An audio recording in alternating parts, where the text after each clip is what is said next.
Mattias Ribbing is a 3-time Swedish Memory Champion and one of only 122 people in the world who have been awarded the title of Grand Master of Memory.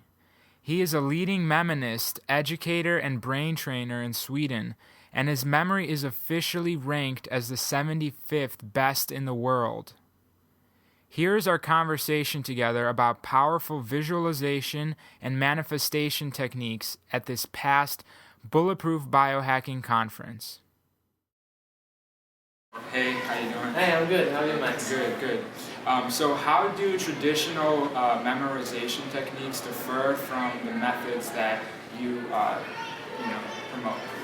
Well, there are the ancient old techniques, Yes. where you're going to build palaces of mental imagery and so on. The problem with these are that they are far too difficult to get started with, and they're not really going to the point, because nowadays you know much more about the brain and what is important for memory and so on. And what I do is I focus 100% on visualization. Okay. Training the brain to see images, and the good thing with that is that it can become something automatical for the brain. So if you train it for a while, the brain learns to see images and it comes up spontaneously.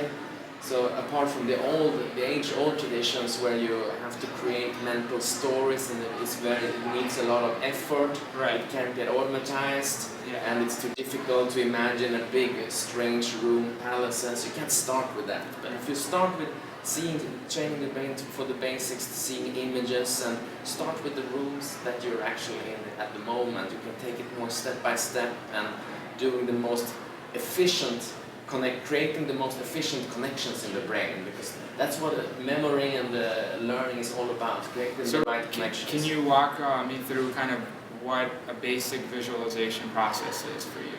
Yeah, it's any kind of information that I need to store in my brain, and because I store information consciously. Right. So any information that I want to store, it's still something I choose to do, I turn it into images. Okay. And I never need to focus on what I take the first thing that comes to mind for an image, for example. If there's a lot of names, for example, Max, your name, that becomes it's a kind of brand of soda pop, you know. Okay. So I immediately see a can of that, because that's what was the first thing that popped up in my brain. So I do, for example, that this. When sitting at a lecture, for example, I want to memorize it. I listen to what is said, and I let the brain create the images of it. It can just be anything. These images, they work like clues for the brain. To recall on. Yeah, exactly. So then I have all these images, because the brain can take in. If you use images, the brain is like opening up a great gateway to the brain. It can take in a lot of information like that. So I listen and just watch, just see like an inner documentary movie. So while somebody is lecturing, for say, you will actually take the words and turn it into a visual story. Yeah, and not all the words, just the key concepts. Key concepts. Yeah, so it's nothing that you have to don't do a lot, because this, when you give the brain for each concept the concepts, you give them some images. So let's then the brain will tie all sorts of information to that. So let's say I want to really imprint that concept of increasing my memorization and concentration skills right now. Yeah. Would I then just imagine that as a concept and give it an image? Yeah, very quickly. You talk about memory, for example. For me, then it's an image of a photo album. Okay. Something that was just published. That can be, and then that's my image clue for that. And then you talk about how to train the memory, and if I have an active image in my mind that will tie information to it, and then you might move on to the next thing. You might talk about focus or something, training focus. Focus for me would be would take an image like a funnel to fill up bottles of water, because that's actually how our focus is working. Then I have that active in my mind. You connect those two?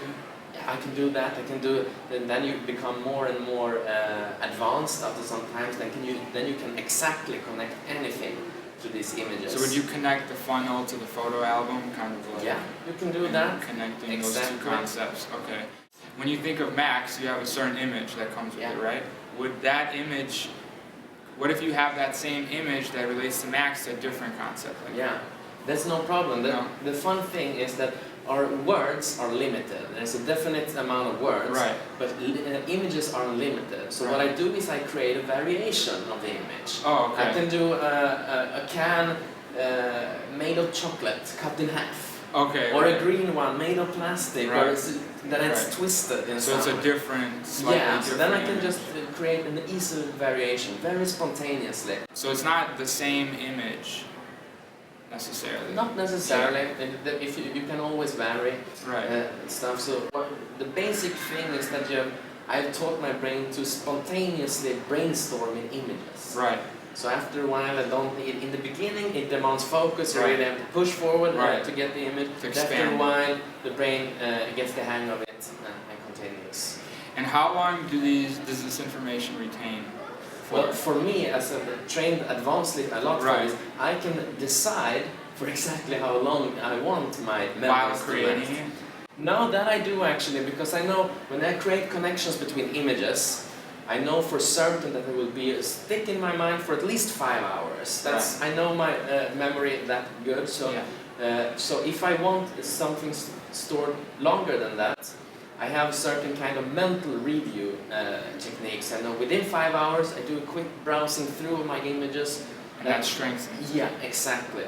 So that's really quick. It goes super quick. No need for words. It's like browsing images on a smartphone. It's just the collection. So I do that, and then I know if I do that within 5 hours, I know the information will be with me for the whole next day.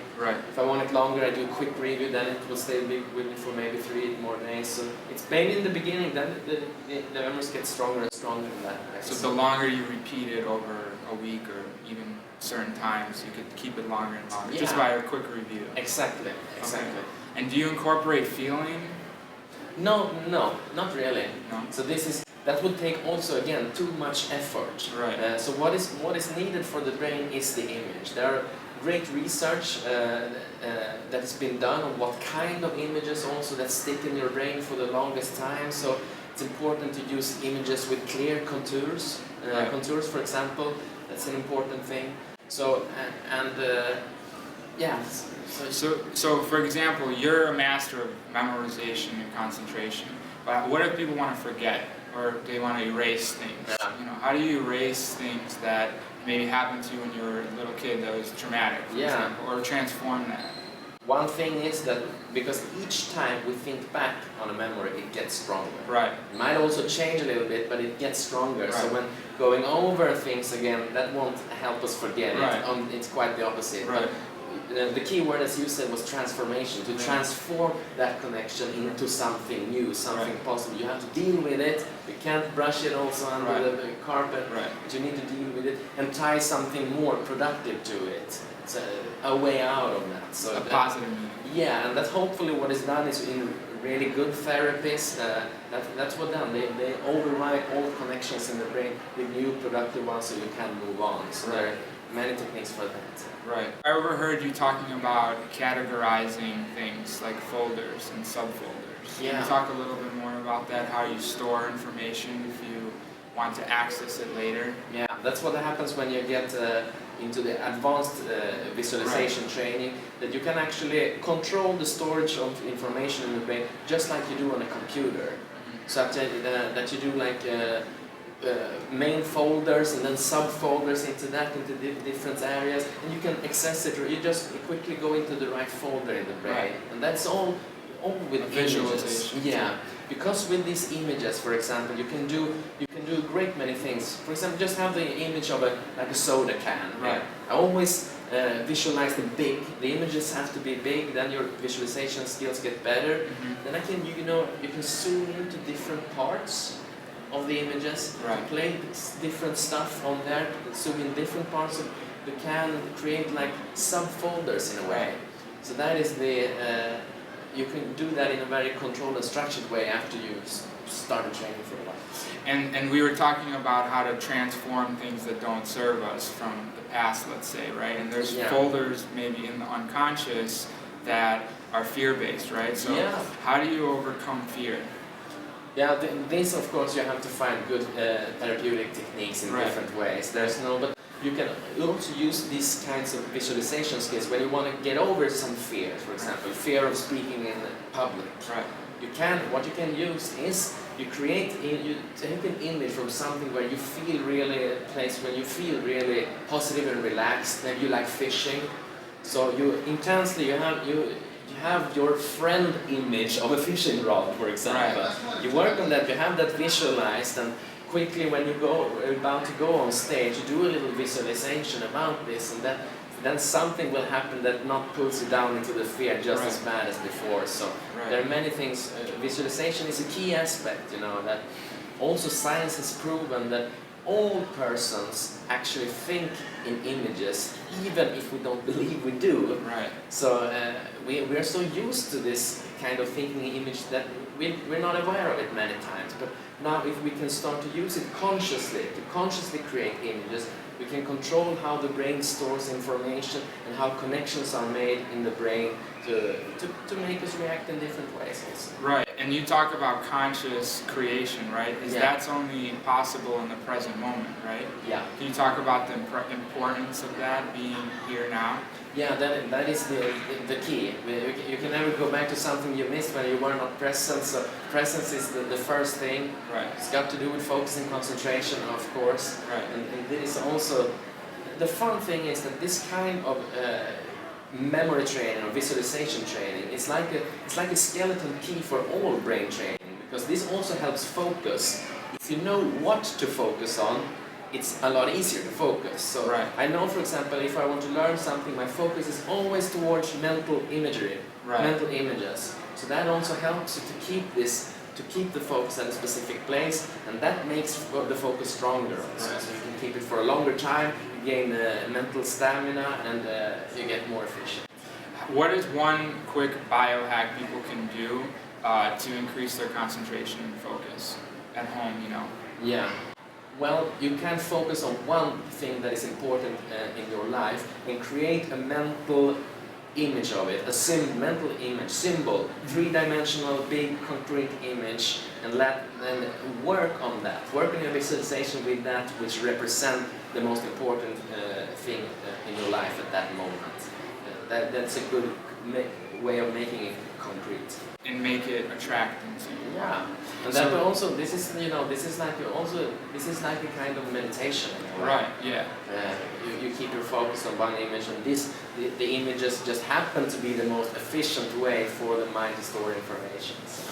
And what is the importance of, you talk about creating a symbol in your mind through these images. What's the importance of letting go of those images? Does that play a role in helping retain them, or is it something that... Yeah, since this is all the controlled skill, the skill is exactly the same that we learn to store information on paper by learning how to write and use a pen. Right. So this has become automatized. After a while, you never now need to think about how to write. Right. I never need to think how to write in my brain because the images come, but I still have to decide to do it. Right. So just because you know how to write on paper, it doesn't mean that you go around write everything you think and everything you see. You decide when to do it. Right. So this is the same thing. Seeing in images, it's become second nature, but I still decide when I want to do it consciously or not, or just drop it off. Relaxation is, of course, an extremely important facet of life, and focus and all that stuff. And you've researched all this stuff. You've been doing all this concentration, memorization work. What are you excited about now? Like, what are you moving? What kind of things are you? What kind of concepts are you exploring now? Yeah, personally, since this is a skill that I now have, and it's get better all the time, but just using it in everyday life, I don't need so much specific training. I've done, a lot. Was in memory competitions and did these like extreme tests and stuff. So, but now very interesting also how nutrition plays into the role and how the one helps the other and really living a present life and getting the maximum out of whatever it is or anyone want to do. So that's interesting, and I also want to get these messages out because this can help students in schools, and I wish that I had heard something like this when I was in school and could do much better to learn, because it's a playful thing. It's a playful technique.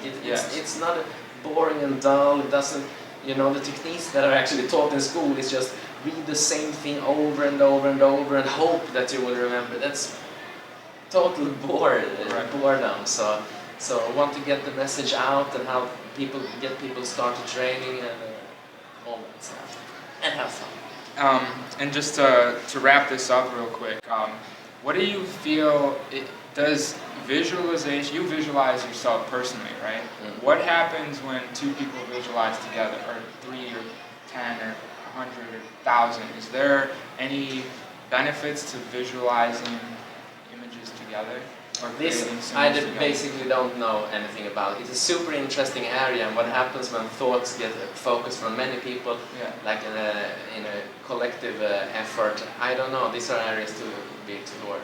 Yes, and is there anything else you want to say in general that we haven't touched on? Well, no. If you want to go the full step and train yourself to get all this, there's a great program online, which is the one that I took to learn the whole thing, which is called pmemory.com, and there you can really start to do the hardcore training to get all the way.